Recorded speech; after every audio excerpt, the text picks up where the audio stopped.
तो चलिए अब डिस्कस करते हैं हमारा अगला topic, introduction to money supply and its functions. Okay, तो सबसे पहले ये समझते हैं कि मनी है क्या। देखिए, आमतौर पर हम सोचते हैं कि मनी का मतलब बस कैश, नोट या सिक्के हैं, लेकिन बिजनेस इकोनॉमिक्स में ये कॉन्सेप्ट बहुत बड़ा है। मनी असल में एक set of liquid financial assets है। इसे ऐसे समझिए कि जैसे किसी मशीन को चलाने के लिए तेल यानी लुब्रिकेंट की जरूरत होती है, वैसे ही इकोनॉमी की मशीन को स्मूथली चलाने के लिए मनी की जरूरत होती है। अगर मनी ना हो तो हमें बार्टर सिस्टम पर जाना पड़ेगा, जिसमें बहुत फ्रिक्शन है, बहुत मुश्किलें हैं। अब देखिए, इससे कोई फर्क नहीं पड़ता कि पैसा दिखता कैसा है, चाहे वो पुराने जमाने के सोने के सिक्के हों या आज की डिजिटल करेंसीज जैसे यूपीआई। अगर एक इकोनॉमी को ठीक से काम करना है तो मनी को ये थ्री प्राइमरी फंक्शंस हमेशा पूरे करने ही होंगे। तो चलिए शुरुआत करते हैं पहले और सबसे कॉमन फंक्शन से, मीडियम ऑफ एक्सचेंज। ये मनी का वो रोल है जिसे हम और आप अपनी डेली लाइफ में हर दिन हर पल यूज करते हैं। मीडियम ऑफ एक्सचेंज का सीधा सा मतलब है एक ऐसी चीज जो हर लेन देन यानी ट्रांजैक्शन में बीच का जरिया बनती है। जब भी हम कोई सामान या सर्विस खरीदते या बेचते हैं तो मनी उसकी वैल्यू को एक इंसान से दूसरे इंसान तक आसानी से ट्रांसफर कर देता है। यही वो फंक्शन है जो हमें बार्टर सिस्टम की सबसे बड़ी problem double coincidence of want say बचाता है। सोचो, आपको जूते चाहिए और आपके पास गेहूं है। आपको एक ऐसा इंसान ढूंढना पड़ेगा जिसके पास जूते हों और जिसे बदले में गेहूं चाहिए हो। कितना मुश्किल है। मनी इस प्रॉब्लम को सॉल्व कर देता है। इसके प्रैक्टिकल एग्जाम्पल्स तो हमारे चारों तरफ हैं।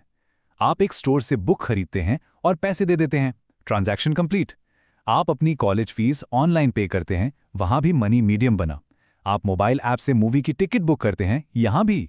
यहां तक कि जब आप अपना पुराना फोन बेचकर कैश लेते हैं तो वहां भी मनी ने ही उस वैल्यू को एक्सचेंज करने में मदद की।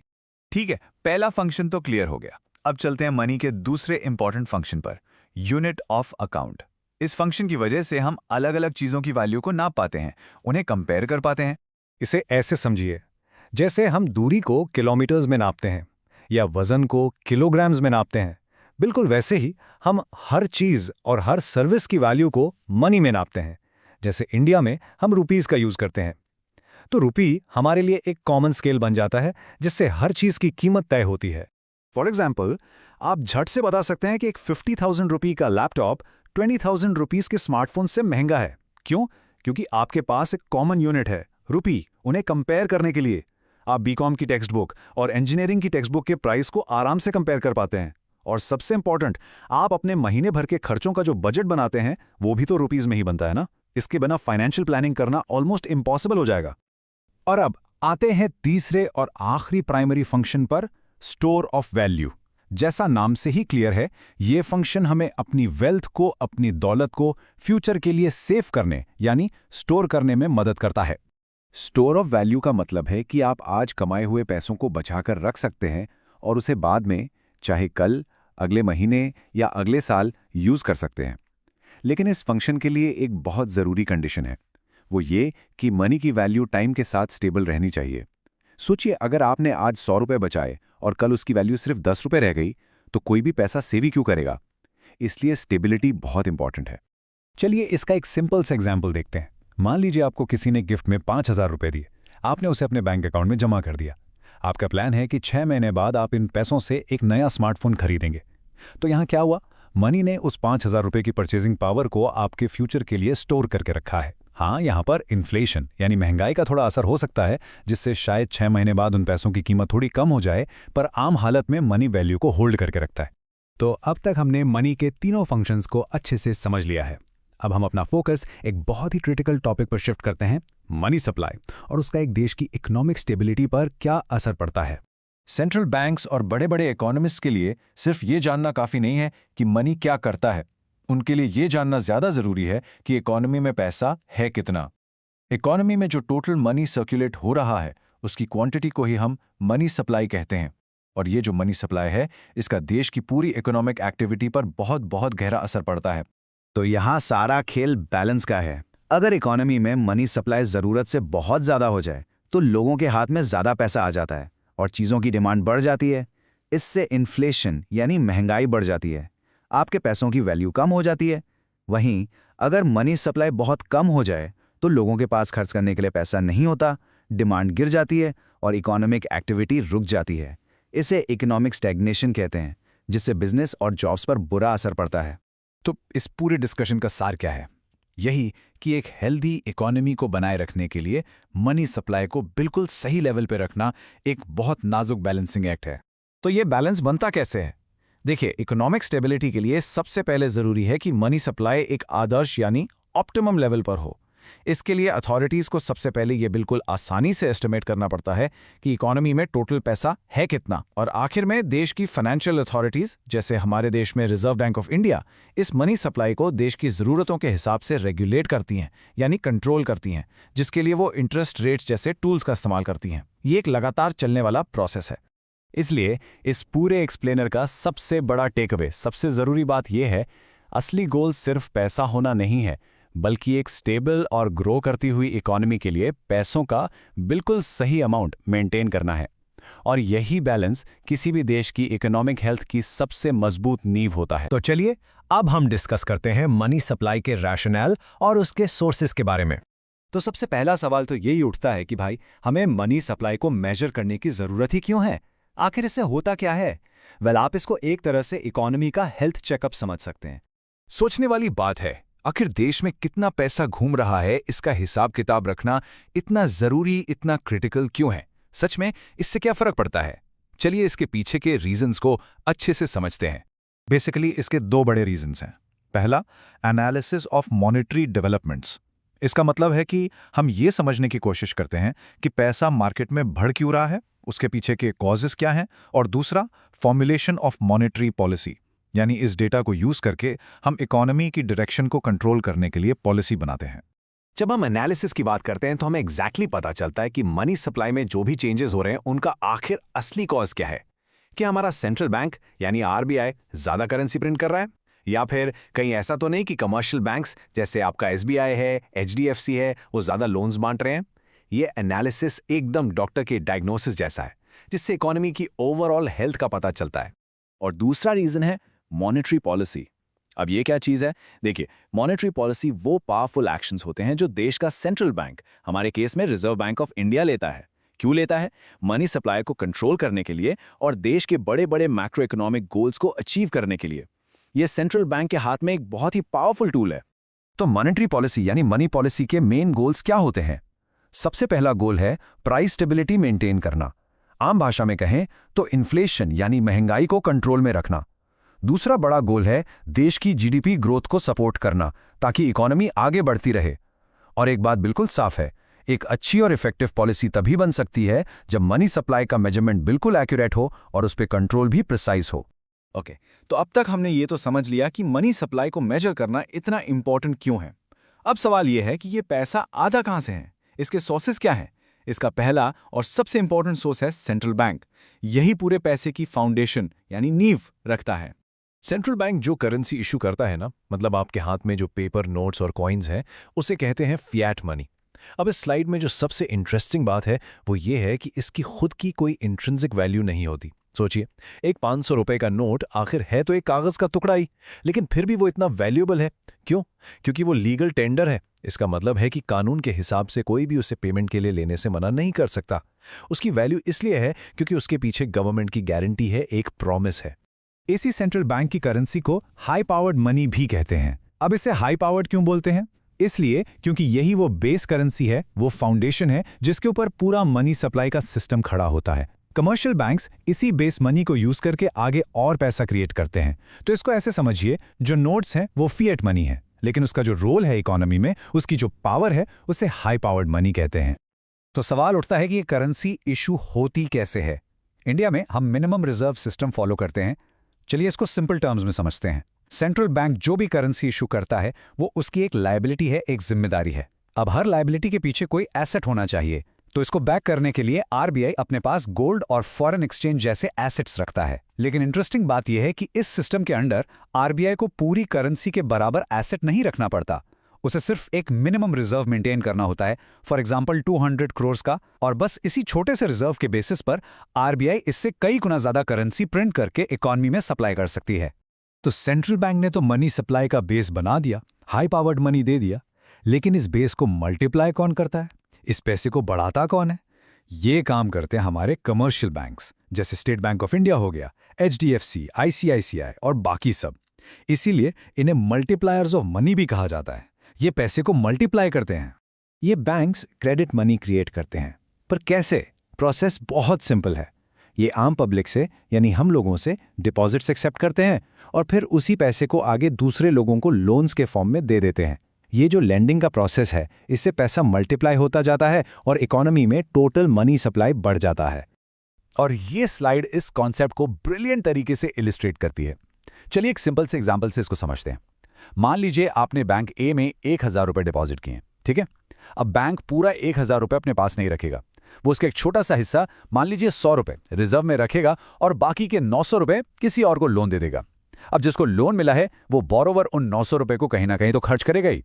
वो पैसा घूम फिर कर मान लीजिए बैंक बी में डिपॉजिट हो जाता है। अब बैंक बी के पास 900 रुपए आ गए। वो भी इसका एक हिस्सा जैसे 90 रुपए रिजर्व रखेगा और बाकी के 810 का आगे लोन दे देगा। बस ये प्रोसेस ऐसे ही चलता रहता है और आपका शुरू का सिर्फ 1000 रुपए का डिपॉजिट पूरे बैंकिंग सिस्टम में हजारों रुपए का क्रेडिट यानी नया पैसा क्रिएट कर देता है। Amazing, right?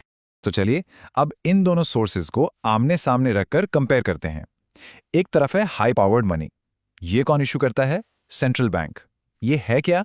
ये एक्चुअल फिएट करेंसी है, नोट्स और कॉइन्स, और इसके साथ बैंक रिजर्व्स। इसका रोल क्या है? ये मनी सप्लाई का बेस है, नींव है। दूसरी तरफ है क्रेडिट मनी। ये कौन क्रिएट करता है? Commercial banks. ये किस फॉर्म में होता है? बैंक डिपॉजिट्स या क्रेडिट के फॉर्म में। और इसका रोल क्या है? ये उस बेस मनी का ही एक मल्टीपल होता है। तो आखिर में इन सब पीसेस को जोड़ने के बाद देश का टोटल मनी स्टॉक क्या है? ऑब्वियसली ये इन दोनों सोर्सेस को मिलाकर ही बनता है। तो चलिए इस सब को एक साथ जोड़कर पूरी पिक्चर देखते हैं। तो पूरी डिस्कशन को हम इस एक सिंपल सी फाइनल इक्वेशन में डाल सकते हैं। देश का टोटल मनी स्टॉक बराबर है सेंट्रल बैंक के high powered money plus commercial banks के क्रेडिट मनी के। इसका सीधा सा मतलब यह है कि आरबीआई जो एक्चुअल करेंसी इशू करती है और बैंक्स जो उस करेंसी से आगे क्रेडिट क्रिएट करते हैं, ये दोनों चीजें जब मिल जाती हैं तब वो पूरा पैसा बनता है जो हमारी इकोनॉमी में चलता है और काम करता है। चलिए हमारा अगला टॉपिक डिस्कस करते हैं, द एवोल्यूशन ऑफ मनी। तो चलिए सबसे पहले मनी के एवोल्यूशन को आसान शब्दों में समझते हैं और देखते हैं कि इसका सफर, इसकी जर्नी आखिर कैसी रही है। देखिए, मनी का फॉर्म यानी इसका स्वरूप जरूरत के हिसाब से हमेशा बदलता रहा है।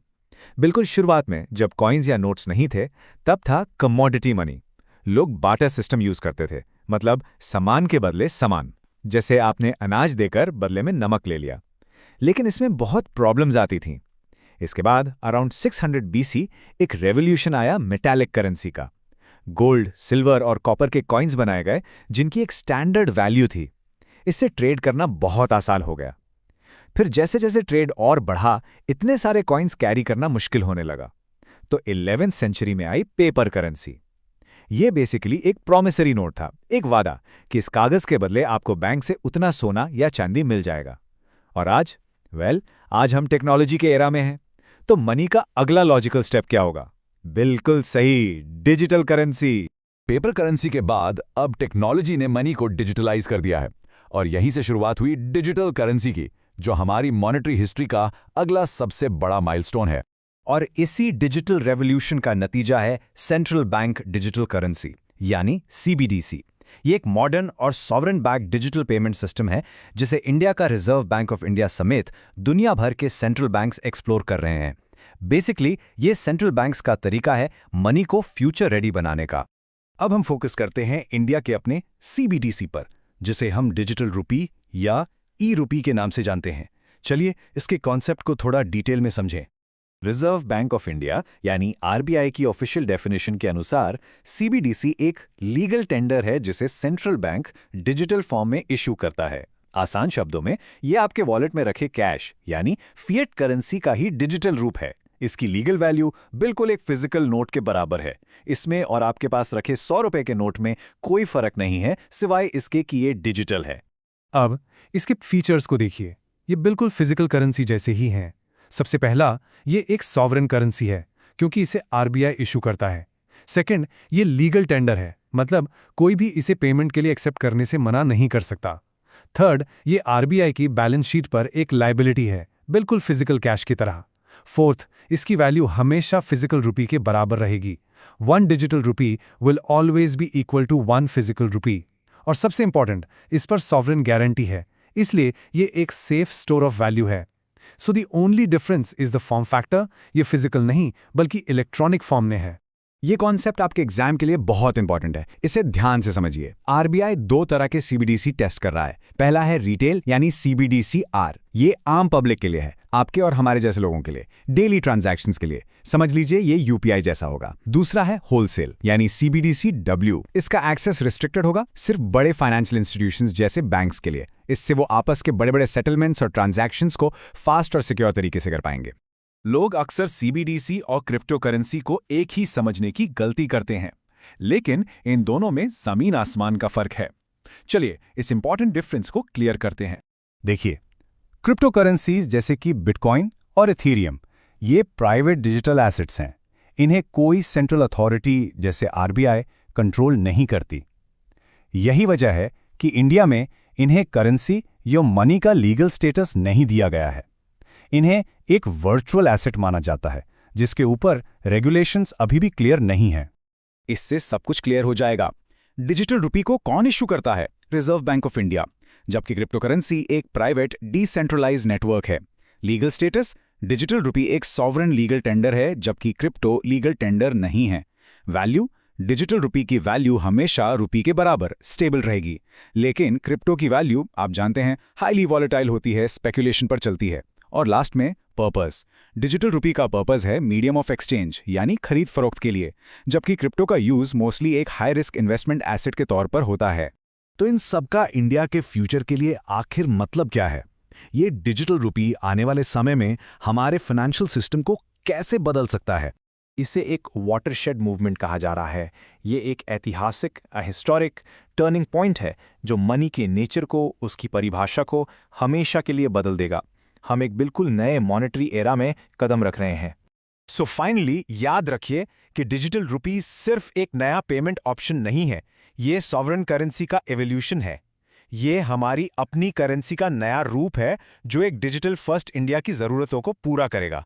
ये हमारे फाइनेंशियल इंफ्रास्ट्रक्चर को आने वाले कल के लिए और भी ज़्यादा मजबूत, सिक्योर और मॉडर्न बनाएगा। Now let's discuss about a very important concept, measuring money supply in India. Economy में कितना पैसा सर्कुलेट हो रहा है ये जानना जरूरी है, और इसे मेजर करने का काम रिजर्व बैंक ऑफ इंडिया यानी आरबीआई करता है। ये नंबर्स ही डिसाइड करते हैं कि कंट्री में इन्फ्लेशन, ग्रोथ और इंटरेस्ट रेट्स किस डायरेक्शन में जाएंगे। इस एक्सप्लेनर में हम इन इम्पॉर्टेंट कॉन्सेप्ट्स को एक एक करके समझेंगे। Will start with a brief history, फिर N1 और M3 जैसे कोर मेजर्स को डिटेल में देखेंगे। We'll also understand the role of the post office in M2 and M4।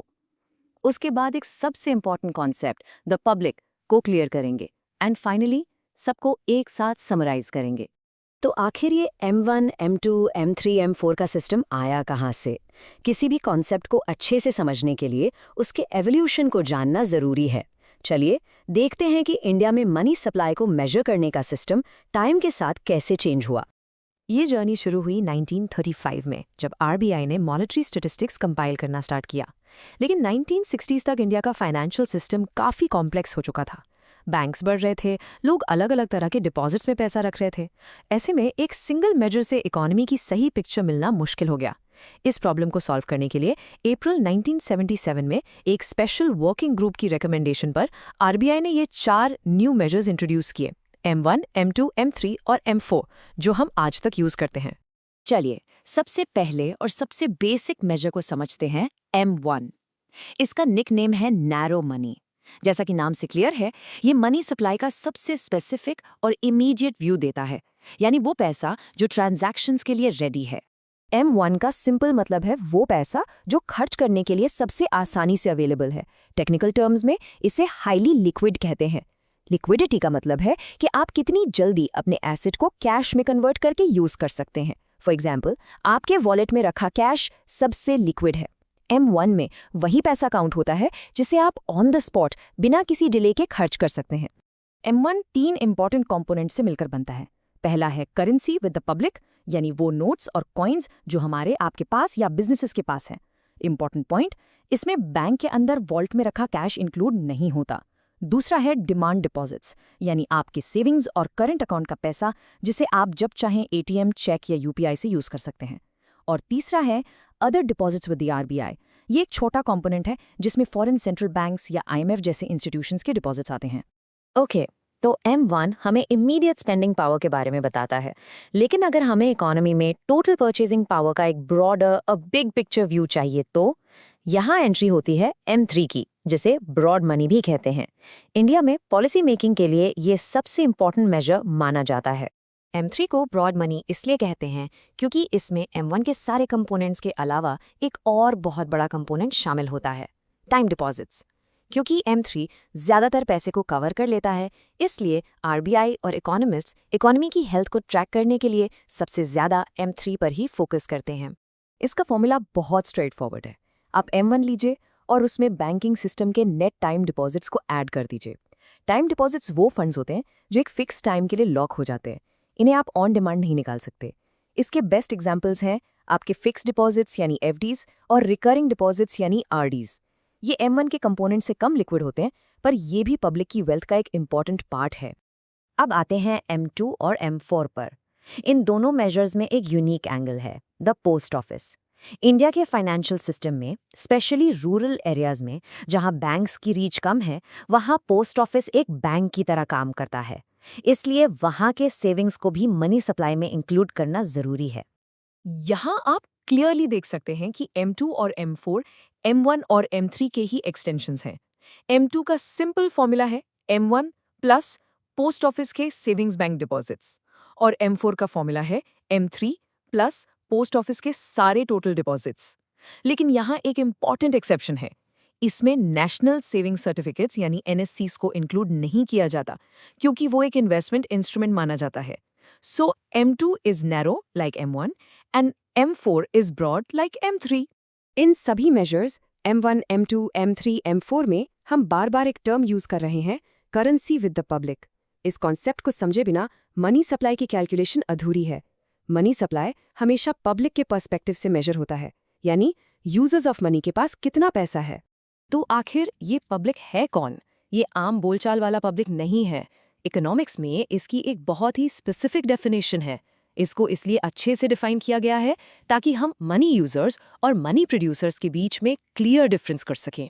इसका सिंपल रूल है, पब्लिक में पैसा यूज करने वाले आते हैं, पैसा क्रिएट करने वाले नहीं आते। इसका मतलब हाउस होल्ड्स यानी हम और आप, फर्म्स यानी कंपनीज, ये सब पब्लिक का पार्ट है। लेकिन गवर्नमेंट और पूरा बैंकिंग सिस्टम जिसमें आरबीआई और बाकी सारे बैंक्स आते हैं, इन्हें एक्सक्लूड किया जाता है क्योंकि ये मनी के प्रोड्यूसर्स हैं। इसका बेस्ट प्रैक्टिकल एग्जाम्पल है, बैंक के वॉल्ट में रखा कैश मनी सप्लाई का पार्ट नहीं है। लेकिन जैसे आप वो कैश एटीएम से निकालते हैं और वो आपके हाथ में आ जाता है, वो करेंसी विद द पब्लिक बन जाता है और मनी सप्लाई में काउंट होता है। चलिए, अब तक हमने जो भी पढ़ा है उसे एक सिंगल समरी टेबल में कंसोलिडेट करते हैं। ये टेबल आपको सारे कॉन्सेप्ट्स को आपस में लिंक करने में और एग्जाम के लिए रिवाइज करने में बहुत हेल्प करेगा। ये टेबल सब कुछ समराइज कर देता है। देखिए, M1 यानी नैरो मनी सबसे लिक्विड है। M2 में M1 के साथ पोस्ट ऑफिस सेविंग्स जुड़ जाते हैं। M3 यानी ब्रॉड मनी, इसमें M1 के साथ बैंकिंग सिस्टम के टाइम डिपॉजिट्स जुड़ते हैं, इसलिए ये कम लिक्विड है।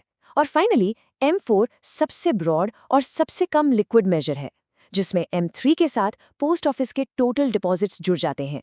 इन अलग अलग मेजर्स को अंडरस्टैंड करके ही आरबीआई इन्फ्लेशन से लेकर इंटरेस्ट रेट्स तक सभी इंपॉर्टेंट डिसीजंस ले पाता है, जो अल्टीमेटली हम सबकी लाइफ को अफेक्ट करते हैं। तो चलिए अब हम डिस्कस करते हैं new monetary and liquidity aggregates. Basically ये वो टूल्स हैं जिनका इस्तेमाल रिजर्व बैंक ऑफ इंडिया करता है। किस लिए? पूरे देश में पैसे के फ्लो को मेजर करने के लिए और उसे कंट्रोल करने के लिए। आइए इनको थोड़ा डिटेल में समझते हैं। ओके, सो सबसे पहले हम बात करेंगे रिजर्व मनी की। इसको आप ऐसे समझो जैसे ये पूरी इकोनॉमी की फाउंडेशन है, उसकी नींव है। इसके ना कुछ और पॉपुलर नाम भी हैं। इसे सेंट्रल बैंक मनी भी कहते हैं, बेस मनी भी, और हाँ, हाई पावर्ड मनी भी। नाम अलग अलग हैं पर चीज़ एक ही है। तो आखिर ये रिजर्व मनी है क्या? सिंपल वर्ड्स में, ये वो बेस है, वो नींव है जिस पर पूरे देश की मनी सप्लाई, पूरा पैसा टिका हुआ है। अगर हम टेक्निकल डेफिनेशन पे जाएं तो ये रिजर्व बैंक ऑफ इंडिया की टोटल लायबिलिटी होती है। लेकिन इसका रियल वर्ल्ड इम्पैक्ट क्या है?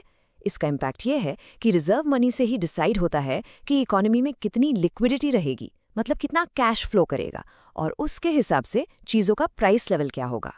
ठीक है, तो ये रिजर्व मनी बनता कैसे है? इसके 3 मेन कॉम्पोनेंट्स हैं। Number 1, currency in circulation. इसका सीधा सा मतलब है वो सारे नोट्स और कॉइन्स जो मार्केट में घूम रहे हैं, आपकी और मेरी जेब में, घरों में या बैंक्स के पास। सेकंड है bankers deposits with the RBI. आपने CRR, कैश रिजर्व रेशियो का नाम तो सुना ही होगा ना? बस ये वही है। ये वो पैसा है जो हर बैंक को लीगली आरबीआई के पास डिपॉजिट करना ही पड़ता है। और आखिरी थर्ड कंपोनेंट है other deposits with the RBI. चलिए, रिजर्व मनी को हमने समझ लिया, जो कि फाउंडेशन है।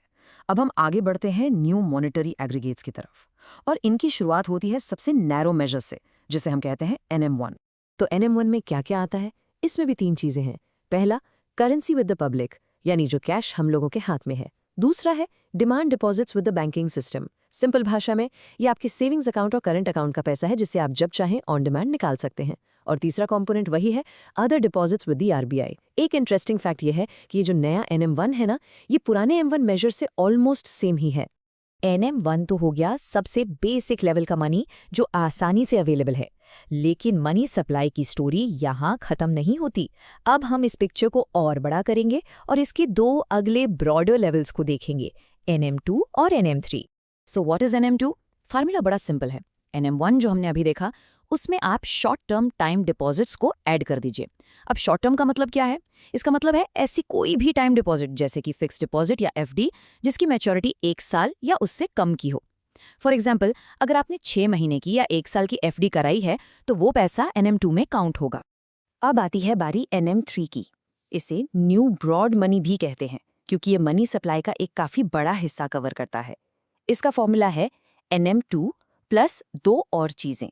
पहली चीज है लॉन्ग टर्म टाइम डिपॉजिट्स, यानी ऐसी FDs जिनकी मैच्योरिटी 1 साल से ज्यादा की हो। सोचो, आपकी 5 साल वाली टैक्स सेविंग FD, वो इसमें आएगी। और दूसरी चीज है कॉल/टर्म फंडिंग फ्रॉम फाइनेंशियल इंस्टीट्यूशंस, जिससे फाइनेंशियल इंस्टीट्यूशंस आपस में पैसा लेन देन करते हैं। ओके, तो अभी तक हमने M सीरीज यानी मनी एग्रीगेट्स की बात की, M1, M2 और M3। लेकिन अब एक थोड़ा अलग और एक ब्रॉडर कॉन्सेप्ट को समझना जरूरी है, और वो है लिक्विडिटी। अब आप सोचेंगे मनी और लिक्विडिटी में फर्क क्या है?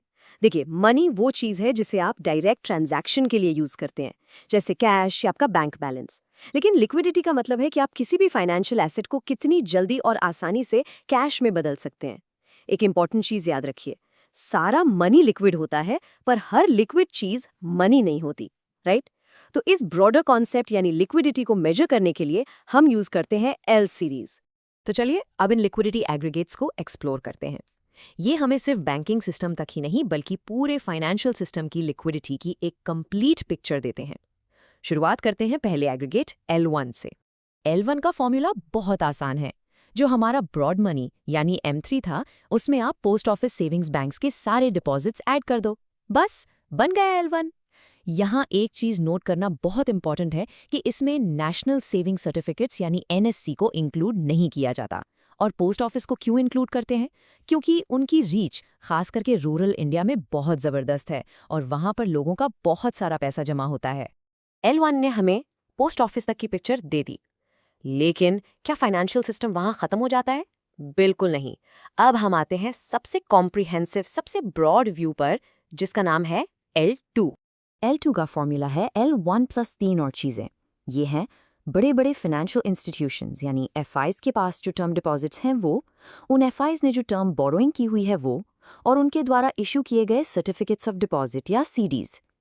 बेसिकली L2 में सिर्फ बैंक्स और पोस्ट ऑफिस ही नहीं, बल्कि बड़े नॉन बैंकिंग फाइनेंशियल इंस्टीट्यूशंस का पैसा भी इंक्लूड हो जाता है, जिससे हमें टोटल लिक्विडिटी की सबसे बड़ी पिक्चर मिलती है। तो सवाल ये उठता है कि हम L1 और L2 को इतना इंपॉर्टेंस क्यों दे रहे हैं? RBI को इससे क्या फायदा? देखिए, इनको ट्रैक करके RBI ये समझ पाता है कि पैसा ट्रेडिशनल बैंकिंग सिस्टम से निकलकर कहीं और, जैसे दूसरे फाइनेंशियल इंस्ट्रूमेंट्स में तो नहीं जा रहा। इकोनॉमी की फाइनेंशियल हेल्थ की असली तस्वीर, the true state of financial conditions, समझने के लिए ये डेटा एब्सोल्युटली वाइटल है। ऑलराइट, हमने काफ़ी सारे कॉन्सेप्ट्स डिस्कस कर लिए, तो चलिए एक क्विक समरी लेते हैं ताकि सब कुछ एक बार में आसानी से रिवाइज हो जाए और दिमाग में अच्छे से बैठ जाए। तो मनी चार्ट में पूरा समरी एक साथ है। देखिए, सब कुछ एक के ऊपर एक बिल्ड हो रहा है। हमने शुरू किया फाउंडेशन से, यानी रिजर्व मनी। उसके बाद आया NM1, जिसमें पब्लिक का पैसा आ गया। फिर NM2 में हमने जोड़े शॉर्ट टर्म डिपॉजिट्स, यानी 1 साल तक के FDs। इसको और ब्रॉड किया NM3 ने, जिसमें लॉन्ग टर्म डिपॉजिट्स और FIs की फंडिंग आई। और फिर हमने देखा लिक्विडिटी को। L1 ने पोस्ट ऑफिस के डिपॉजिट्स को इंक्लूड किया, और सबसे ब्रॉड पिक्चर दी L2 ने, जिसमें बड़े फाइनेंशियल इंस्टीट्यूशंस का पैसा भी शामिल हो गया। सो एक चीज़ बिल्कुल क्लियर है, ये जो मॉनेटरी और लिक्विडिटी एग्रीगेट्स है ना, ये सिर्फ एग्जाम के लिए नंबर्स या फॉर्मूलाज नहीं है। सोच के देखिए, ये वो चश्मा है, वो लेंस है जिसे लगाकर RBI पूरी इंडियन इकोनॉमी को देखता और एनालाइज करता है। सो नेक्स्ट टाइम जब आप न्यूज़ में सुनेंगे कि रेपो रेट बढ़ गया या इन्फ्लेशन कंट्रोल करना है, तो आपके दिमाग में क्लिक करना चाहिए कि इन सब पॉलिसी डिसीजंस के पीछे इन्हीं एग्रीगेट्स का एक बहुत ही डीप एनालिसिस होता है। इन कॉन्सेप्ट्स को समझना मतलब इंडियन इकोनॉमी की हेल्थ को एक एक्सपर्ट की तरह समझना। Now let's discuss about the determinants of money supply. तो सबसे बड़ा सवाल जो हम सबके दिमाग में आता है वो ये है कि हमारे पैसों को, यानी पूरी इकोनॉमी की मनी सप्लाई को आखिर कंट्रोल करता कौन है? क्या ये कोई एक सिंगल अथॉरिटी है, जैसे हमारे देश का सेंट्रल बैंक यानी रिजर्व बैंक ऑफ इंडिया, या फिर ये पूरा इकोनॉमिक सिस्टम है जिसमें बैंक्स, बिजनेसेस और हम सब लोग आते हैं जो मिलकर इसे डिसाइड करते हैं? Well, इसका जवाब इतना सीधा नहीं है। इकोनॉमिक्स में इसको समझाने के लिए दो बिल्कुल अलग ऑपोजिट थ्योरीज हैं। तो चलिए इन दोनों व्यूज को एक एक करके आसानी से समझते हैं। देखिए, पहली थ्योरी है एग्जोजेनस व्यू। इसका मतलब सीधा सा है कि मनी सप्लाई को एक बाहरी फोर्स यानी सेंट्रल बैंक पूरी तरह से कंट्रोल करती है। ये एक टॉप डाउन डिसीजन है। और इसके ठीक उल्टा है एंडोजेनस व्यू, जो कहता है नहीं, मनी सप्लाई इकोनॉमी के अंदर से पब्लिक की डिमांड और बैंक्स की लेंडिंग जैसी चीजों से डिसाइड होती है। ये एक बॉटम अप प्रोसेस है। तो चलिए एक्सोजीनस व्यू में थोड़ा डीप डाइव करते हैं। देखिए, एक्सो का मतलब ही होता है आउटसाइड। तो ये थ्योरी ये मानती है कि सेंट्रल बैंक बिल्कुल एक मास्टर कंट्रोलर की तरह है, जिसके हाथ में एक डायल है और वो पूरी इकोनॉमी की मनी सप्लाई कंट्रोल कर रहा है। उसकी पॉलिसीज का इकोनॉमी में क्या चल रहा है उससे डायरेक्ट लेना देना नहीं होता। फॉर एग्जाम्पल, अगर सेंट्रल बैंक को लगा कि मनी सप्लाई बढ़ानी है तो वो सिस्टम में और पैसा डाल देगा, भले ही उस टाइम पे लोन्स की डिमांड हो या ना हो। और अब आते हैं एंडोजेनस व्यू पर। यहाँ एंडो का मतलब है इनसाइड। ये व्यू बिल्कुल अलग कहानी बताता है। ये कहता है कि सेंट्रल बैंक ही सब कुछ नहीं है, असली पावर इकोनॉमी के अंदर है। मनी सप्लाई इकोनॉमी की ज़रूरत के हिसाब से क्रिएट होती है। जैसे सोचिए फेस्टिवल सीजन है, लोग और बिजनेसेस ज़्यादा खर्च करना चाहते हैं, ज़्यादा लोन मांगते हैं, तो बैंक ज़्यादा लेंड करते हैं और देखिए मनी सप्लाई अपने आप बढ़ जाती है। बिल्कुल एक बाजार की तरह है जहाँ डिमांड ही सप्लाई क्रिएट करती है। तो अब सवाल ये है कि इन दोनों में से आखिर सही कौन है? सच तो ये है कि रियल वर्ल्ड में चीज़ें इतनी ब्लैक एंड वाइट नहीं होती। ना तो सेंट्रल बैंक के पास इतना एब्सोल्यूट कंट्रोल है और ना ही सिस्टम अपने आप चलता है। इसीलिए मॉडर्न इकोनॉमिक्स ने एक बेहतर रास्ता निकाला है, दोनों व्यूज़ को मिलाकर एक सिंथेसिस बनाया है। और इस मॉडर्न फ्रेमवर्क को, इस कॉम्बिनेशन को हम कहते हैं मनी मल्टीप्लायर अप्रोच। इसका कोर आइडिया बहुत सिंपल है। ये कहता है कि जो टोटल मनी सप्लाई है वो मॉनेटरी बेस, या जिसे हम हाई पावर्ड मनी भी कहते हैं, उसका एक मल्टीपल है। ये हाई पावर्ड मनी तो सेंट्रल बैंक क्रिएट करता है, हाँ, लेकिन सबसे इंपॉर्टेंट बात यह है कि फाइनल मनी सप्लाई कितनी होगी ये किसी एक के हाथ में नहीं है। ये 3 अलग अलग प्लेयर्स के जॉइंट बिहेवियर का रिजल्ट है। तो ये मनी मल्टीप्लायर आखिर काम कैसे करता है? इसको समझने के लिए हमें उन 3 अहम खिलाड़ियों को जानना होगा जिनके एक्शंस और डिसीजंस मिलकर फाइनल मनी सप्लाई को शेप करते हैं। तो ये 3 की प्लेयर्स हैं। नंबर 1 द सेंट्रल बैंक, जैसे इंडिया में हमारा RBI। नंबर 2 कमर्शियल बैंक्स, यानी आपके SBI, HDFC, ICICI और बाकी सब। और नंबर 3 और शायद सबसे इंपॉर्टेंट, द पब्लिक, मतलब हम और आप सारे इंडिविजुअल्स और बिजनेसेस। चलिए शुरुआत करते हैं पहले प्लेयर यानी सेंट्रल बैंक से। इसका सबसे मेन काम है हाई पावर्ड मनी इशू करना। आप समझ लीजिए कि ये मनी सप्लाई की नींव है, फाउंडेशन है। अब ये हाई पावर्ड मनी बनती है 2 चीज़ों से। एक, वो करेंसी जो हम सबके पास नोट्स और कॉइन्स के फॉर्म में है, और दूसरा वो रिजर्व्स जो कमर्शियल बैंक्स को कंपलसरी सेंट्रल बैंक के पास रखना पड़ता है। इसके अलावा सेंट्रल बैंक अपने सुपर पावरफुल टूल्स जैसे रिपो रेट और CRR यानी कैश रिजर्व रेशियो से बैंक्स कितना पैसा आगे दे सकते हैं उसको डायरेक्टली कंट्रोल करता है। ओके, अब आते हैं दूसरे प्लेयर पर, कमर्शियल बैंक्स, और इनका रोल सच कहूँ तो सबसे ज़्यादा इंटरेस्टिंग है। ये क्या करते हैं? ये सेंट्रल बैंक से मिले उस हाई पावर्ड मनी को मल्टीप्लाई कर देते हैं। चलिए एक सिंपल एग्जांपल से समझते हैं। मान लीजिए आरबीआई ने सिस्टम में 100 रुपये डाले और सीआरआर यानी रिजर्व रिक्वायरमेंट है 10%, तो बैंक ए के पास जब ये 100 रुपये आएंगे वो इसका 10% यानी 10 रुपये रिजर्व में रखेगा और बाकी 90 रुपये किसी को लोन दे देगा। अब जिसको लोन मिला वो इन 90 रुपयों को बैंक बी में डिपॉजिट करेगा। फिर बैंक बी इसका 10% यानी 9 रुपये रिजर्व रखेगा और बाकी 81 रुपये आगे लोन दे देगा और ये प्रोसेस ये चलता जाता है। तो सोचिए आरबीआई के शुरू किए हुए 100 रुपये से इकोनॉमी में 1000 रुपये तक की टोटल मनी सप्लाई बन सकती है। इसी मैजिक को कहते हैं मनी मल्टीप्लायर इफेक्ट। और फाइनली आते हैं तीसरे और सबसे अहम प्लेयर पर, यानी हम, द पब्लिक। हमारा बिहेवियर मनी सप्लाई पर सीधा असर डालता है। बेसिकली हम दो बड़े डिसीजन लेते हैं। पहला, हम कितना पैसा अपने पास फिजिकल कैश में रखते हैं और कितना बैंक्स में जमा करते हैं। देखिए, जितना ज्यादा पैसा हम कैश में रखेंगे, बैंक्स के पास उतना कम पैसा होगा आगे लोन देने के लिए। इससे मल्टीप्लायर इफेक्ट कमजोर हो जाता है। और दूसरा डिसीजन, हम लोन मांगते कितना है। अगर लोगों को लोन चाहिए ही नहीं तो बैंक्स पैसा मल्टीप्लाई करेंगे कैसे? इसका एकदम प्रैक्टिकल एग्जाम्पल है डिजिटल पेमेंट्स। आजकल हम सब डिजिटल पेमेंट ज्यादा यूज करते हैं तो हम फिजिकल कैश कम रखते हैं। इसका सीधा फायदा बैंक्स को होता है। उनके पास ज्यादा फंड्स आते हैं जिससे उनकी लेंडिंग कैपेसिटी बढ़ती है और एंड रिजल्ट मनी सप्लाई भी बढ़ती है। तो इस पूरे डिस्कशन का फाइनल टेक अवे क्या है? ये कि मनी सप्लाई कोई एक इंसान या एक अथॉरिटी का डिसीजन नहीं है। ये एक जॉइंट आउटकम है। ये एक डायनामिक प्रोसेस है जो सेंट्रल बैंक की पॉलिसीज, कमर्शियल बैंक्स के लेंडिंग डिसीजंस और हम सब यानी पब्लिक के फाइनेंशियल बिहेवियर के बीच लगातार चलता रहता है। ये तीनों प्लेयर्स एक टीम की तरह मिलकर डिसाइड करते हैं कि हमारी इकोनॉमी में कितना पैसा सर्कुलेट होगा। तो चलिए अब डिस्कस करते हैं the concept of money multiplier. ये एक बहुत ही इम्पॉर्टेंट और इंटरेस्टिंग कॉन्सेप्ट है।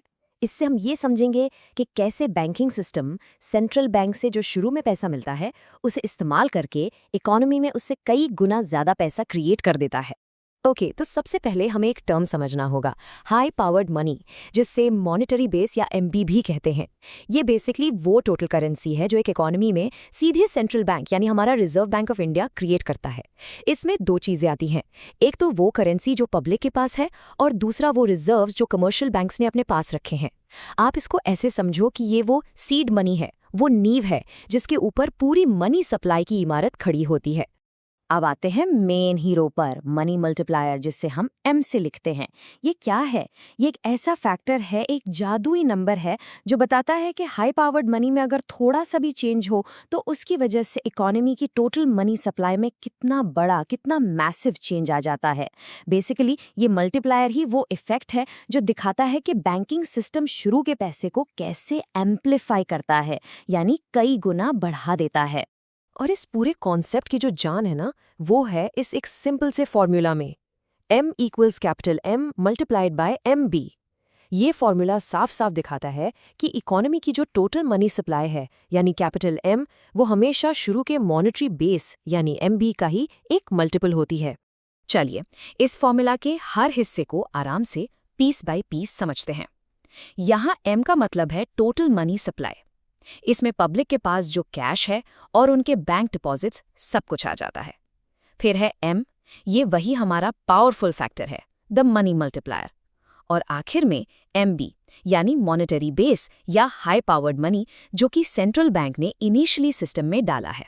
देखिए, अगर हम पिछले फॉर्मूला को थोड़ा सा रीअरेंज करें तो एक और इंटरेस्टिंग चीज सामने आती है, M = M/MB। इसका मतलब क्या हुआ? इसका मतलब ये है कि मनी मल्टीप्लायर एक्चुअली एक रेशियो है। ये फाइनल मनी सप्लाई और इनिशियल मॉनेटरी बेस के बीच का रेशियो है। एग्जाम्पल के लिए सोचिए, अगर मॉनेटरी बेस 100 रुपये था और उसकी वजह से फाइनल मनी सप्लाई 500 रुपये हो गई, तो मल्टीप्लायर कितना हुआ? सिंपल, 500 डिवाइडेड बाय 100 यानी 5। अब थियरी बहुत हो गई, चलिए इस पूरे प्रोसेस को एक बिल्कुल सिंपल प्रैक्टिकल एग्जाम्पल से समझते हैं।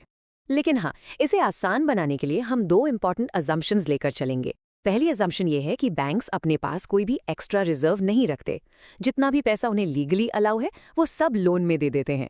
और दूसरी अजम्पशन है कि पब्लिक अपने पास बिल्कुल भी कैश नहीं रखती।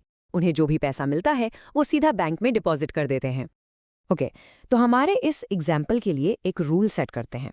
मान लेते हैं कि रिजर्व रेशियो यानी R 10% है। अब ये रिजर्व रेशियो क्या होता है? ये डिपॉजिट्स का वो हिस्सा है जो बैंक्स को सेंट्रल बैंक के रूल्स के हिसाब से अपने पास रिजर्व में रखना ही पड़ता है। वो इस पैसे को आगे लोन पर नहीं दे सकते। और अब देखिए, यहाँ से मनी क्रिएशन का चेन रिएक्शन शुरू होता है। ध्यान से देखिएगा। मान लीजिए राउंड 1 में किसी ने बैंक में 1000 रुपए डिपॉजिट किए। बैंक इसका 10% यानी 100 रुपए रिजर्व रखेगा और बाकी के 900 रुपए लोन दे देगा। अब जिसे ये 900 रुपए का लोन मिला, वो उसे खर्च करेगा और ये पैसा घूमकर किसी और के पास आएगा जो इसे हमारी अजम्पशन के मुताबिक राउंड 2 में बैंक में डिपॉजिट कर देगा। बैंक फिर इस 900 रुपए का 10% यानी 90 रुपीज रिजर्व रखेगा और 810 रुपए का नया लोन दे देगा। और ये साइकिल, ये राउंड 3, राउंड 4 ऐसे ही आगे चलता रहता है। तो इस पूरी चेन रिएक्शन का, इस पूरे साइकिल का फाइनल रिजल्ट क्या निकलता है? बिलीव मी, एक इनिशियल डिपॉजिट जो सिर्फ 1000 रुपए का था, वो पूरे बैंकिंग सिस्टम में घूम घूम कर अल्टीमेटली 10,000 रुपए की टोटल मनी सप्लाई क्रिएट कर देता है। इसका मतलब साफ है, पैसा 10 गुना यानी 10x मल्टीप्लाई हो गया। तो अब आप सोच रहे होंगे कि ये 10x का फिगर आखिर आया कहाँ से? वेल, हमारी सिंपलीफाइड मॉडल में, जिसमें हमने वो 2 अजम्पशंस ली थी, मनी मल्टीप्लायर का फॉर्मूला बहुत ही सिंपल है। M = 1/R। यहाँ R रिजर्व रेशो है। हमारे एग्जाम्पल में R था 10% यानी 0.10। तो मल्टीप्लाई हुआ 1 डिवाइडेड बाय 0.10 जो कि एग्जैक्टली 10 के बराबर है। देखा कितना सिंपल है। अब देखते हैं कि इस रिजर्व रेशो में थोड़ा सा बदलाव करने से कितना बड़ा फर्क पड़ सकता है। अगर सेंट्रल बैंक रिजर्व रेशो को बढ़ाकर 20% कर दे तो मल्टीप्लायर गिरकर सिर्फ 5 रह जाएगा, यानी मनी क्रिएशन आधा हो जाएगा। इसके उलट अगर सेंट्रल बैंक रिजर्व रेशो को घटाकर सिर्फ 5% कर दे तो मल्टीप्लायर उछलकर 20 तक पहुंच जाएगा। सोचो मनी क्रिएशन कितनी तेजी से बढ़ेगा।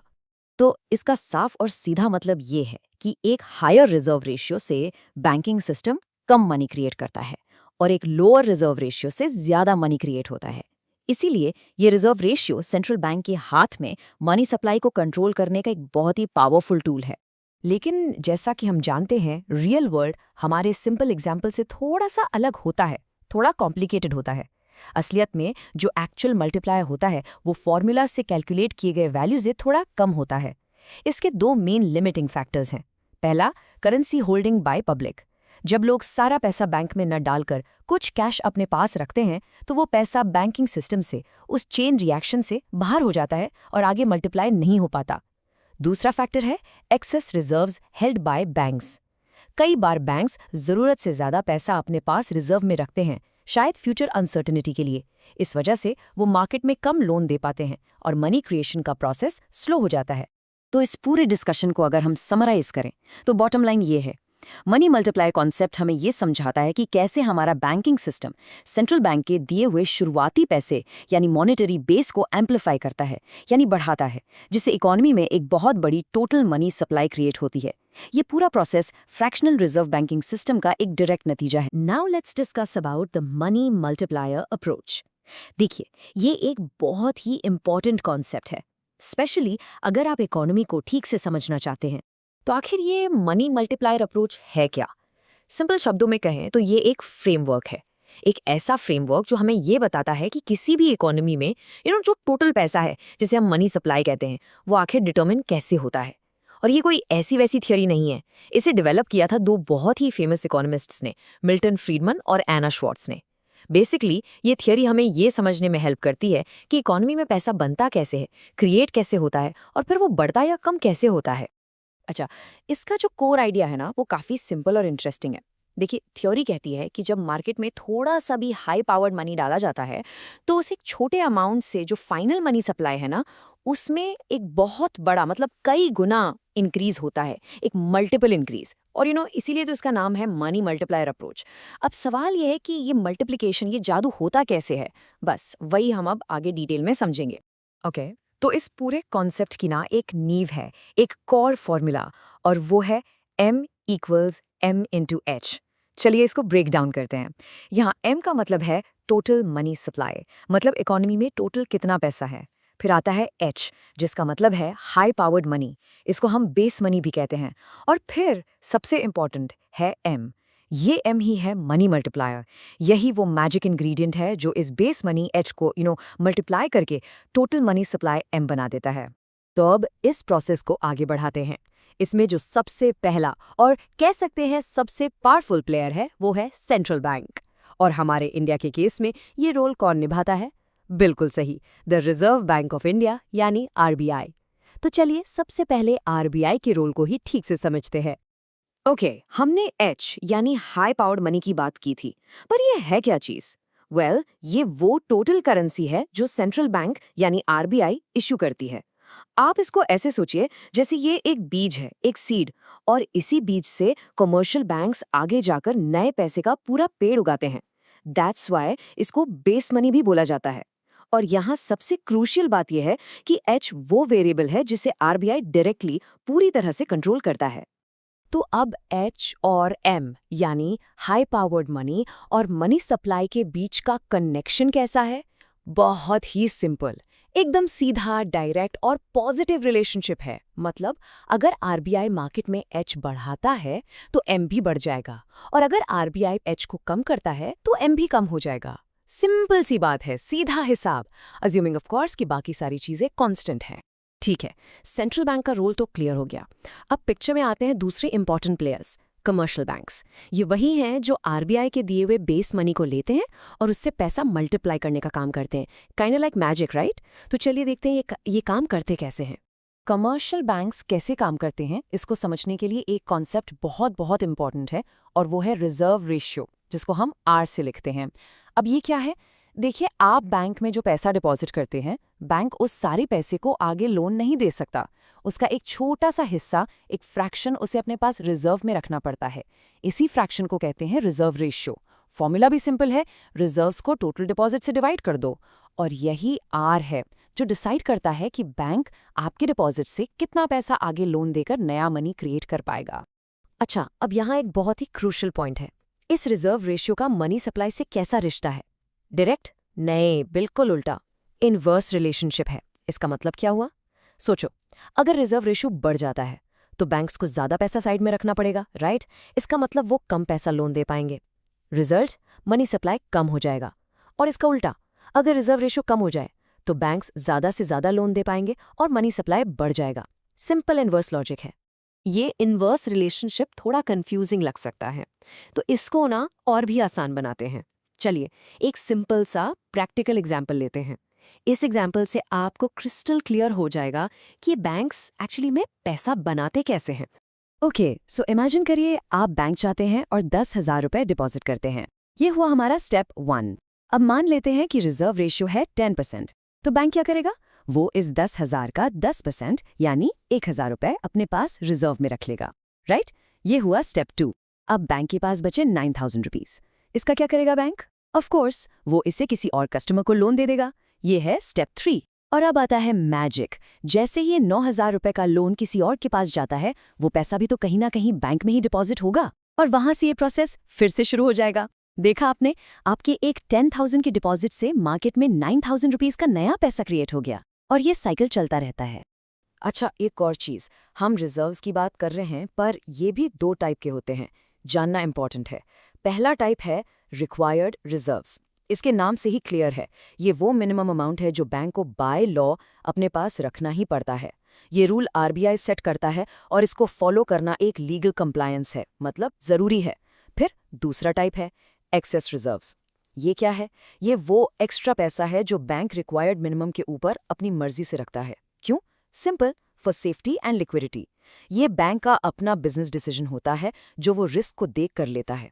अब इस बार चार्ट को देखिए, इससे आपको ये पूरा इनवर्स रिलेशनशिप विजुअली समझ में आ जाएगा। देखिए, जो पहला बार है वहाँ रिजर्व रेशियो कम है, लेट्स से 5%। इसका रिजल्ट, बैंक्स ज्यादा से ज्यादा पैसा लेंड कर पा रहे हैं और मनी सप्लाई बड़ा है, लार्ज है।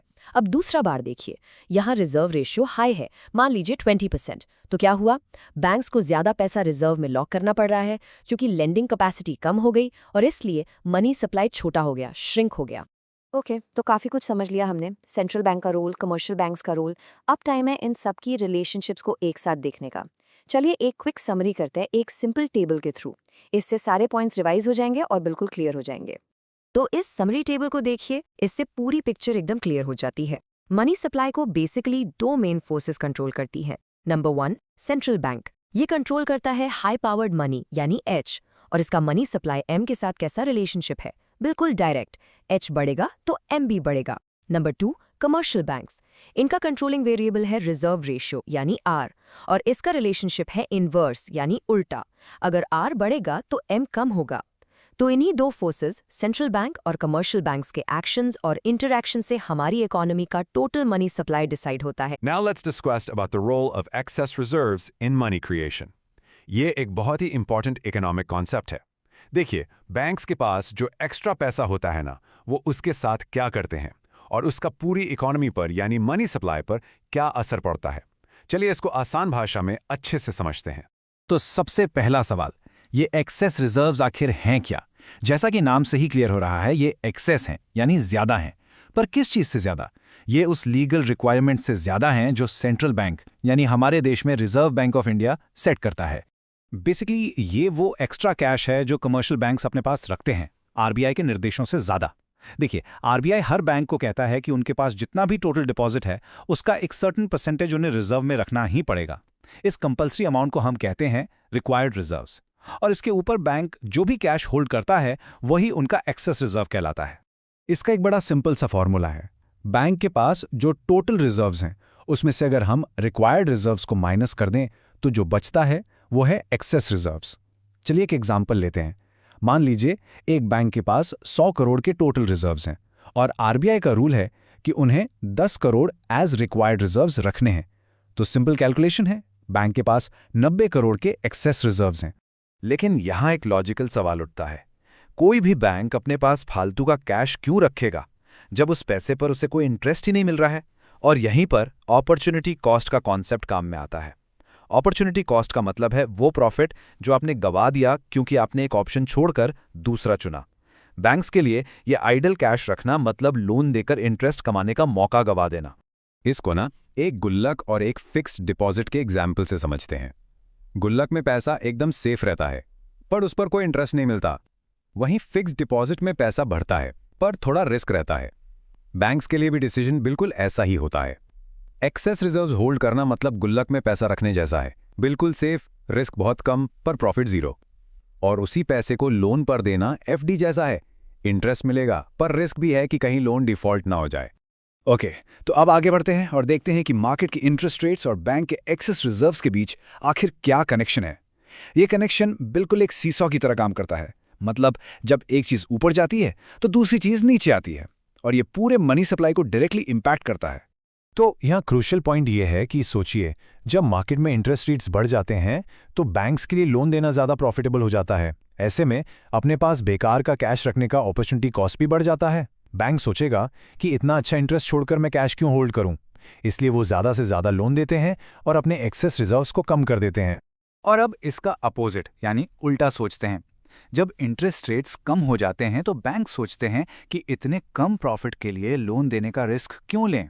लोन डिफॉल्ट का रिस्क तो उतना ही है लेकिन रिटर्न बहुत कम है। तो ऐसे में वो सेफ खेलना प्रेफर करते हैं और ज़्यादा से ज़्यादा कैश अपने पास एज एक्सेस रिजर्व्स होल्ड करते हैं। लेकिन ये सब तो नंबर्स की बात हो गई, प्रॉफिट, लॉस, इंटरेस्ट रेट्स। पर पिक्चर में एक और चीज आती है, साइकोलॉजी। और बिजनेस में साइकोलॉजी का मतलब है डर यानी रिस्क।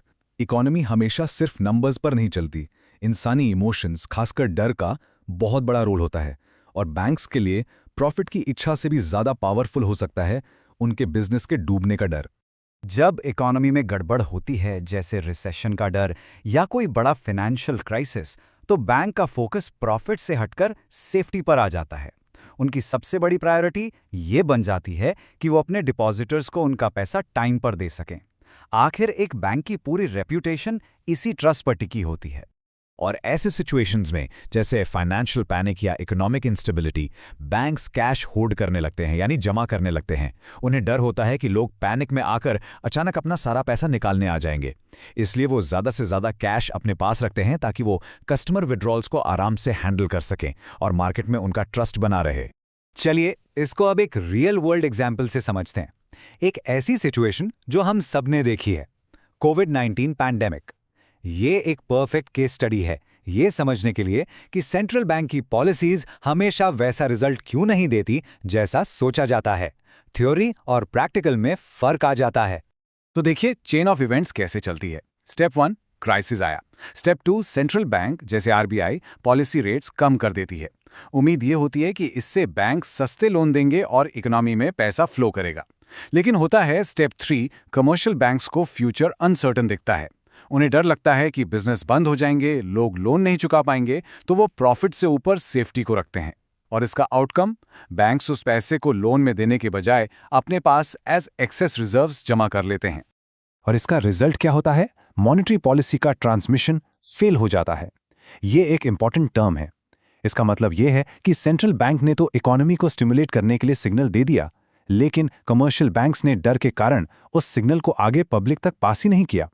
इसलिए आरबीआई की इजी पॉलिसी के बावजूद इकोनॉमी में मनी सप्लाई बढ़ने के बजाय उल्टा स्लो हो जाता है। तो इस पूरे डिस्कशन का फाइनल टेकअवे क्या है? यही कि मनी सप्लाई सिर्फ रूल्स या फॉर्मूला से नहीं चलता। ये दो पावरफुल फोर्सेस के बीच के बैलेंस से चलता है। एक तरफ है प्रॉफिट कमाने की एम्बिशन जो बैंक्स को ज्यादा लोन देने के लिए पुश करती है, और दूसरी तरफ है सब कुछ खो देने का डर जो उन्हें कैश होल्ड करने पर मजबूर करता है। इन्हीं दोनों के बीच का बैलेंस ही इकोनॉमी में पैसे के फ्लो को डिसाइड करता है। तो चलिए अब डिस्कस करते हैं द कंप्लीट मनी मल्टीप्लायर। देखिए, मनी क्रिएशन की इस कहानी में हमने अभी तक दो बड़े प्लेयर्स की बात की है, सेंट्रल बैंक और कमर्शियल बैंक्स। लेकिन जैसा कहते हैं ना, पिक्चर अभी बाकी है मेरे दोस्त, क्योंकि इस गेम में एक तीसरा और शायद सबसे इंपॉर्टेंट प्लेयर भी है, और वो हैं हम लोग, पब्लिक, यानी आप और मैं। हाँ बिल्कुल, सेंट्रल बैंक और कमर्शियल बैंक्स के अलावा ये हम लोग ही हैं, द जनरल पब्लिक, जो तीसरा सबसे क्रूशियल ग्रुप है। हमारा बिहेवियर, अब जानते हैं, मनी सप्लाई पर सीधा असर डालता है। हम अपने पैसे के साथ क्या करते हैं, सोचिए कितना कैश हम जेब में रखते हैं और कितना बैंक में डिपॉजिट करते हैं। ये जो छोटे छोटे डिसीजंस हैं ना, ये पूरी इकोनॉमी के लिए, बिलीव मी, बहुत ज़्यादा मैटर करते हैं। तो सवाल ये है कि हमारे इस फाइनेंशियल बिहेवियर को मेजर कैसे करें। इसके लिए एक बहुत ही इंपॉर्टेंट कॉन्सेप्ट है। इसे कहते हैं the currency deposit ratio. Short में हम इसे सी बोलेंगे। ये रेशियो एक बहुत ही सिंपल सी चॉइस को कैप्चर करता है। हम कितना पैसा फिजिकल कैश यानी नोटों के फॉर्म में रखना पसंद करते हैं वर्सेस कितना पैसा हम बैंक्स में डिपॉजिट करते हैं।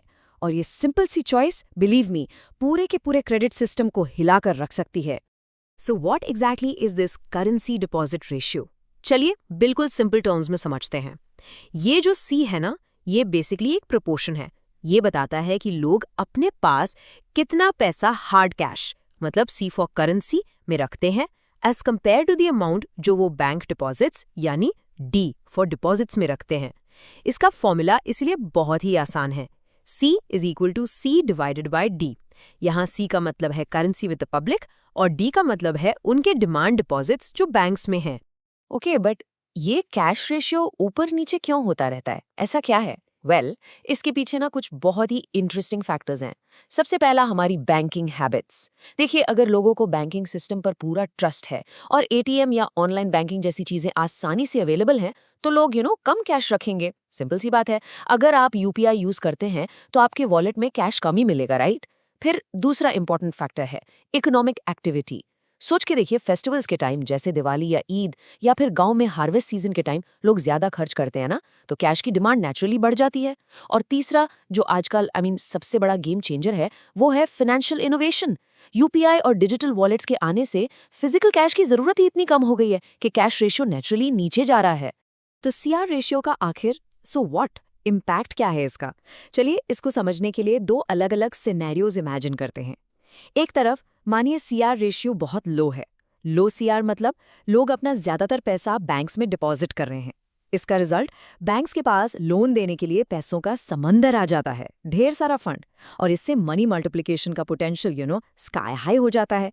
अब आइए दूसरी तरफ, इमेजिन कीजिए सीआर रेशियो बहुत हाई है। यहाँ लोग ज्यादा से ज्यादा कैश अपने घर या वॉलेट में रख रहे हैं। फिर क्या होगा? सिंपल, बैंक्स के पास लेंडिंग के लिए फंड्स की कमी हो जाएगी और मनी मल्टीप्लिकेशन का जो पोटेंशियल है वो बहुत बहुत लो हो जाता है। ओके, तो इसका मतलब ये हुआ कि कैश को घर पर रखने का डायरेक्ट असर पड़ता है। बट आखिर ऐसा क्यों कहा जाता है कि आपके वॉलेट में रखा हुआ कैश पूरी इकोनॉमी की स्पीड, उसकी रफ्तार कम कर देता है? इसके पीछे एक बहुत ही सिंपल लेकिन बहुत ही पावरफुल लॉजिक है। इस पूरे कॉन्सेप्ट को ना ये एक कोट परफेक्टली समराइज करता है। ध्यान से सुनिए। Currency in your wallet does not gate multiplied, it is fuel removed from the banking systems engine. इसका मतलब सोचिए, गहराई से सोचिए। जो कैश आपके पास है, आपके वॉलेट में या घर की तिजोरी में, वो बैंकिंग सिस्टम से बाहर है, लीक हो गया है, वो आगे मल्टीप्लाई हो ही नहीं सकता। ये बिल्कुल वैसा ही है जैसे आपने इकोनॉमी की गाड़ी के टैंक से पेट्रोल ही निकाल लिया हो। अब बिना फ्यूल के गाड़ी कितनी आगे बढ़ेगी? नहीं बढ़ेगी, राइट? बिल्कुल ऐसे ही बिना डिपॉजिट्स के बैंकिंग सिस्टम ज्यादा क्रेडिट क्रिएट नहीं कर पाएगा। तो इससे हमें एक बिल्कुल क्लियर कट, साफ साफ इन्वर्स रिलेशनशिप मिलता है। मतलब एक चीज ऊपर तो दूसरी नीचे। जब पब्लिक ज्यादा कैश होल्ड करती है, यानी जब सी रेशियो ऊपर जाता है, तो जो हमारा मनी मल्टीप्लायर M है वो ऑटोमेटिकली डाउन आ जाता है। एकदम सिंपल सा रूल है, याद रखिएगा। जितना कम पैसा बैंकिंग सिस्टम के इंजन में जाएगा, मल्टीप्लायर की पावर उतनी ही कम होती चली जाएगी। ऑलराइट, तो अब तक हमने तीनों एक्टर्स के रोल को वन बाय वन समझ लिया है। सेंट्रल बैंक, कमर्शियल बैंक्स और हम यानी पब्लिक। पजल के सारे पीसेस अब हमारे सामने हैं। तो अब टाइम आ गया है इन सब पीसेस को एक साथ जोड़ने का और आखिरकार the grand reveal, the complete money multiplier formula को देखने का। और ये रहा आपके सामने हमारा कंप्लीट मनी मल्टीप्लायर फॉर्मूला। ये है M is equal to 1 + C divided by R + E + C। अब घबराइए मत, लेट्स ब्रेक इट डाउन। यहाँ हर वेरिएबल, हर लेटर एक अलग एक्टर के डिसीजन को रिप्रेजेंट करता है। देखिए, C यानी द करेंसी डिपॉजिट रेशियो, ये है पब्लिक का बिहेवियर। R यानी द रिक्वायर्ड रिजर्व रेशियो, ये है सेंट्रल बैंक का रूल। और E यानी द एक्सेस रिजर्व रेशियो, ये है कमर्शियल बैंक्स की अपनी चॉइस। तो ये तीनों C, R और E, ये तीनों मिलकर ही मनी मल्टीप्लायर की असली वैल्यू को डिसाइड करते हैं। ओके, सो एक बार जब हम इस कंप्लीट मनी मल्टीप्लायर M को कैलकुलेट कर लेते हैं ना, तो आगे का काम बहुत आसान हो जाता है। इकोनॉमी के जो टोटल मनी सप्लाई है, जिसे हम M कहते हैं, उसको निकालना लिटरली चाइल्ड्स प्ले है। इसका फॉर्मूला सिंपल सा है, M is equal to M multiplied by H। और यहाँ H क्या है? H का मतलब है हाई पावर्ड मनी। ये वो बेस मनी है जो सेंट्रल बैंक ने शुरुआत में सिस्टम में डाला था। तो देखिए, ये जो कंप्लीट फॉर्मूला है ना, ये सिर्फ एक मैथ्स का इक्वेशन नहीं है, बिल्कुल नहीं। ये हमें कुछ बहुत ही इंपॉर्टेंट इनसाइट्स, कुछ ज़रूरी बातें सिखाता है। ये साफ साफ दिखाता है कि कैसे इन तीनों एक्टर्स का, पब्लिक, बैंक्स और सेंट्रल बैंक का हर एक एक्शन मिलकर पूरी इकोनॉमी की मनी सप्लाई को कंट्रोल करता है। It's fascinating, isn't it? चलिए एकदम फटाफट समराइज करते हैं हर एक्टर का इम्पैक्ट। नंबर 1, हम यानी द पब्लिक। अगर हम ज्यादा कैश होल्ड करते हैं तो C ऊपर जाएगा और मनी मल्टीप्लायर M नीचे आ जाएगा। सिंपल। Number 2, commercial banks. अगर वो ज्यादा एक्सेस रिजर्व्स अपने पास रखते हैं तो E ऊपर जाएगा और मनी मल्टीप्लायर M फिर से नीचे आएगा। And finally number 3, the central bank. अगर वो रिजर्व रिक्वायरमेंट को बढ़ाता है, R ऊपर जाता है, तो मल्टीप्लायर M, आपने गेस कर लिया, एक बार फिर नीचे आएगा। तो बॉटम लाइन क्या है? इन तीनों ही रेशियोज का मल्टीप्लायर के साथ एक नेगेटिव, एक उल्टा रिलेशन है। तो इस पूरे एक्सप्लेनर का जो सबसे बड़ा टेक अवे है, जो सबसे इंपॉर्टेंट बात है, वो ये है कि मनी क्रिएशन किसी एक सिंगल अथॉरिटी का काम बिल्कुल नहीं है। The total supply of money in an economy is determined by the joint behavior of the central bank, commercial banks and the public. ये एक joint effort है, एक टीम गेम है। सेंट्रल बैंक की पॉलिसीज, कमर्शियल बैंक्स के lending decisions और हम जैसे आम लोगों की हर रोज की छोटी छोटी चॉइसेस कि हम UPI यूज करें या कैश दें, ये सब मिलकर ही हमारी इकोनॉमी की मनी सप्लाई को आखिर में शेप करते हैं। चलिए अब हम डिस्कस करते हैं 2 मेजर तरीकों के बारे में जिससे हमारी इकोनॉमी में मनी सप्लाई को कंट्रोल किया जाता है। एक है ओपन मार्केट ऑपरेशंस और दूसरा है वेज एंड मीन्स एडवांसेस। आप इन दोनों को 2 टैप्स यानी 2 नल की तरह समझ सकते हैं, जिनके जरिए इकोनॉमी में पैसों का फ्लो कंट्रोल होता है। कभी पैसा सिस्टम में डाला जाता है तो कभी सिस्टम से निकाला जाता है। तो इस पूरे टॉपिक को अच्छे से समझने के लिए हम इन 5 इंपॉर्टेंट सेक्शंस को डिटेल में कवर करेंगे। पहले मॉनेटरी और फिस्कल लीवर्स, फिर सेंट्रल बैंक का OMO टूल, उसके बाद एक एक्सेप्शन, लिक्विडिटी ट्रैप, फिर गवर्नमेंट की WMA फैसिलिटी और आखिर में एक समरी जिसमें हम मनी क्रिएशन इंजन को समझेंगे। तो सबसे पहले चलिए देखते हैं कि मनी को कंट्रोल करने वाले 2 की प्लेयर्स कौन हैं। ये 2 अलग अलग अथॉरिटीज़ हैं, लेकिन इनके फैसलों का, इनके एक्शंस का पूरी इकोनॉमी पर बहुत ही डायरेक्ट और बड़ा इम्पैक्ट पड़ता है। देखिए, एक तरफ है हमारा सेंट्रल बैंक यानी रिजर्व बैंक ऑफ इंडिया। ये मॉनेटरी पॉलिसी का इस्तेमाल करता है। इसका मेन काम है देश की करेंसी, मनी सप्लाई और इंटरेस्ट रेट्स को कंट्रोल करना। और दूसरी तरफ है गवर्नमेंट ऑफ इंडिया। ये फिस्कल पॉलिसी के जरिए इकोनॉमी पर असर डालती है।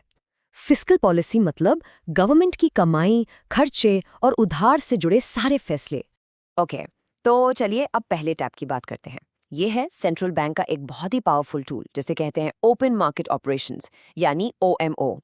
ये RBI का सबसे इंपॉर्टेंट इंस्ट्रूमेंट है जिससे वो मार्केट में लिक्विडिटी यानी कैश के फ्लो को रेगुलेट करता है। अब ये OMO होता क्या है? बिल्कुल सिंपल शब्दों में समझें तो OMO का मतलब है RBI का मार्केट में गवर्नमेंट सिक्योरिटीज को खरीदना या बेचना, बस इतना ही। जब RBI को मार्केट में पैसा बढ़ाना होता है तो वो G-SECs खरीद लेता है, और जब पैसा कम करना होता है तो वो इन सिक्योरिटीज को बेच देता है। देखने में सिंपल लगता है पर यह बहुत ही इफेक्टिव टूल है।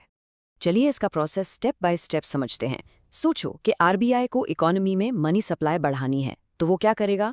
RBI कमर्शियल बैंक से गवर्नमेंट सिक्योरिटीज खरीद लेगा। पेमेंट कैसे होगी? RBI उन बैंक्स के अकाउंट में सीधा पैसा क्रेडिट कर देता है। इससे क्या होता है? बैंक्स के पास जो रिजर्व्स हैं, जिसे हम हाई पावर्ड मनी या मॉनेटरी बेस भी कहते हैं, वो बढ़ जाते हैं।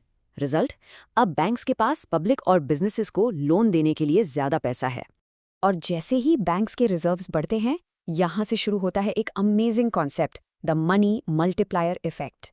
ये फॉर्मूला देखिए, ये बताता है कि बैंक रिजर्व्स में थोड़ा सा भी इंक्रीज इकोनॉमी की टोटल मनी सप्लाई को कई गुना बढ़ा सकता है। मान लीजिए अगर RBI ने 100 करोड़ के G-SECs खरीदे और मनी मल्टीप्लायर की वैल्यू 5 है, तो इकोनॉमी में टोटल 500 करोड़ की मनी सप्लाई क्रिएट हो सकती है। ये सब क्रेडिट क्रिएशन के चेन रिएक्शन की वजह से होता है। अब इसका बिल्कुल उल्टा प्रोसेस सोचिए। जब RBI को मार्केट से पैसा कम करना होता है, जैसे इन्फ्लेशन कंट्रोल करने के लिए, तब वो क्या करता है? तब RBI बैंक्स को गवर्नमेंट सिक्योरिटीज सेल करता है। बैंक्स इसके लिए RBI को पेमेंट करते हैं, जिससे उनके रिजर्व्स कम हो जाते हैं, और जैसे ही रिजर्व्स कम हुए, उनकी आगे लोन देने की कैपेसिटी भी कम हो जाती है। सिंपल। लेकिन एक ऐसी सिचुएशन भी हो सकती है जब OMO जैसा पावरफुल टूल भी काम करना बंद कर दे। मतलब RBI का ये टैप खुला है पर पानी आगे नहीं जा रहा। तो चलिए अब हम एक ऐसी ही इंटरेस्टिंग और प्रैक्टिकल सिचुएशन को देखते हैं जिसे लिक्विडिटी ट्रैप कहते हैं। तो यहाँ एक बहुत इंपॉर्टेंट सवाल है, क्या होगा अगर सेंट्रल बैंक सिस्टम में पैसा डाल रहा है लेकिन कमर्शियल बैंक्स उस पैसे को आगे लोन ही नहीं दे रहे हैं? क्या मनी मल्टीप्लायर कभी जीरो भी हो सकता है? बिल्कुल, और ये एक ऐसी सीरियस इकोनॉमिक कंडीशन है जिसमें मॉनेटरी पॉलिसी फेल हो जाती है। इसी सिचुएशन को कहते हैं लिक्विडिटी ट्रैप।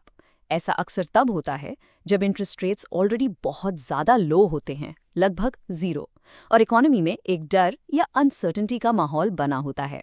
ऐसे में लोग और बैंक्स दोनों ही पैसा इन्वेस्ट करने या लोन देने के बजाय कैश अपने पास जमा करना पसंद करते हैं।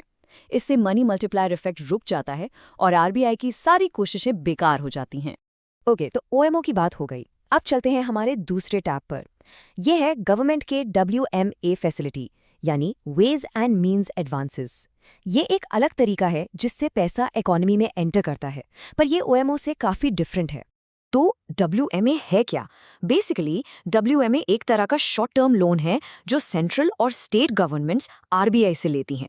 ये लोन वो तब लेती हैं जब उनके रोज के कैश फ्लो में एक टेम्पररी मिसमैच आ जाता है, मतलब इनकम से ज्यादा पेमेंट करनी पड़ जाती है।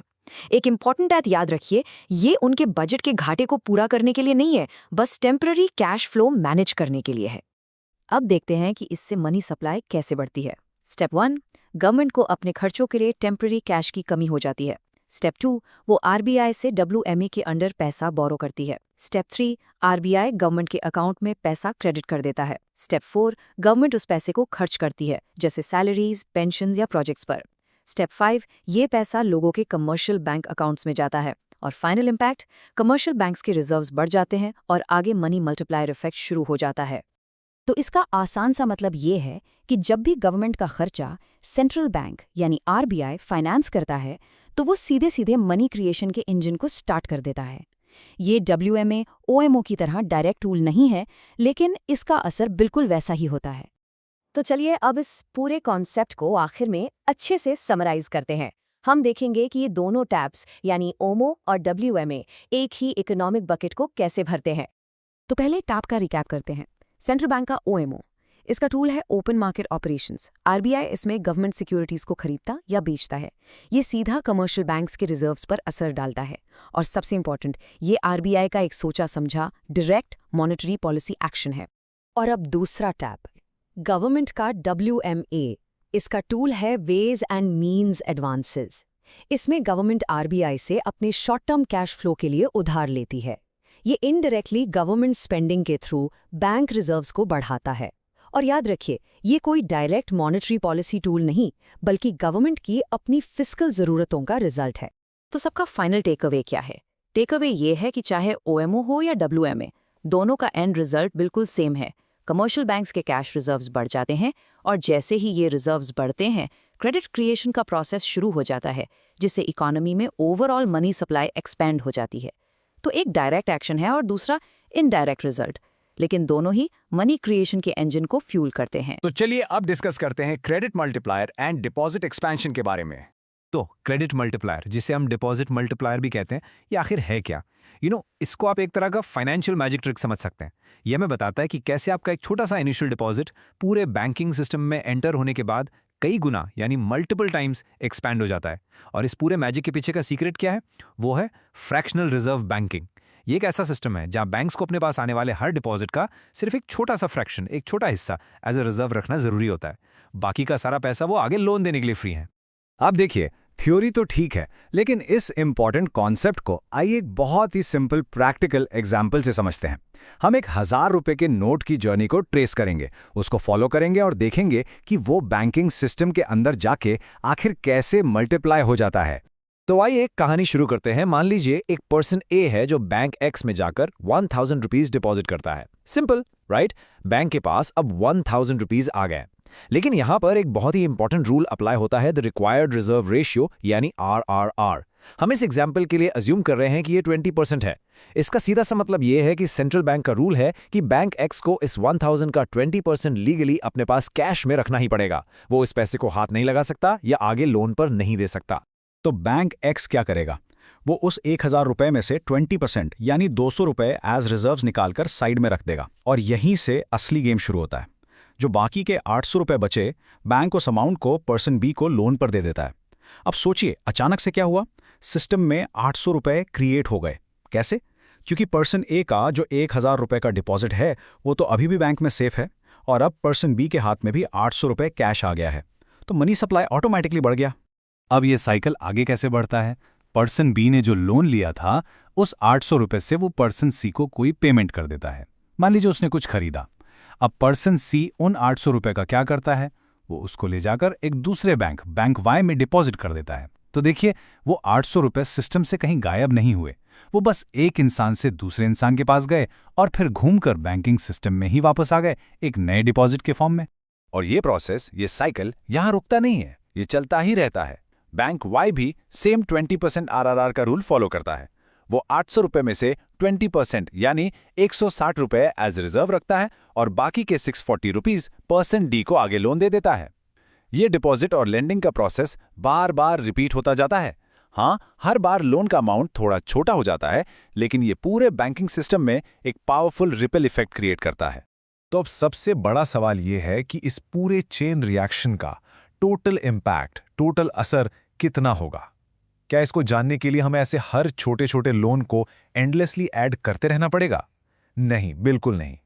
लकीली इसके लिए एक बहुत ही सिंपल सा फॉर्मूला है जो इसका मैक्सिमम पोटेंशियल एक झटके में कैलकुलेट कर सकता है। और ये रहा वो सिंपल सा लेकिन powerful formula. Credit multiplier is equal to 1 divided by the required reserve ratio यानी RRR। ये फॉर्मूला एक एक्सरे मशीन की तरह है जो हमें एक इनिशियल डिपॉजिट के अंदर झांक कर ये दिखाता है कि उसके अंदर मनी सप्लाई को एक्सपैंड करने की मैक्सिमम सबसे ज्यादा पावर कितनी छुपी हुई है। तो चलिए अपने एग्जाम्पल में इस फॉर्मूला को यूज करके देखते हैं।